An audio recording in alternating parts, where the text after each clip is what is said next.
Alors pour fabriquer une machine tatouée à base de récup, il faut une fourchette, un stylo bic, plusieurs aiguilles à coudre, un briquet, un pistolet à colle, ça peut être pas mal, un transpo, un petit moteur genre de lecteur cassette ou de jouet qui marche de trucs électriques mécaniques. Ensuite il faut de l'encre. Voilà. Alors d'abord il faut tordre la fourchette pour installer le moteur dessus, comme sur la photo et croquis.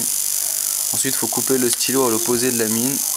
On l'installera sur le manche de la fourchette et ça fera un guide pour l'aiguille et ça rechargera d'encre aussi. Ça servira de recharge d'encre. Ensuite il faut fabriquer la petite pièce noire qui sera fixée sur le moteur, comme sur le dessin. Ça peut être un engrenage de jouet ou de lecteur cassette. Il faut que ça soit rond avec un petit trou au milieu quoi. Ensuite il faut fixer toutes les pièces avec un pistolet à colle ou du scotch.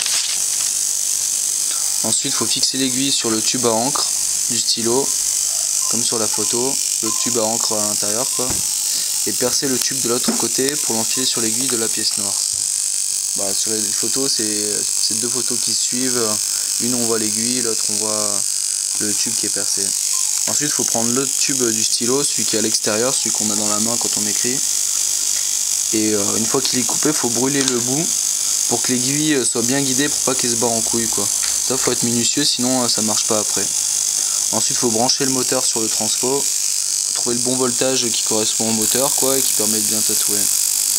Et ensuite si l'aiguille a tendance à se bloquer dans la machine ou qu'il y a des dysfonctionnements, il faut faire plein de petits réglages, il faut bien fignoler la machine quoi. Voilà, c'est à peu près tout.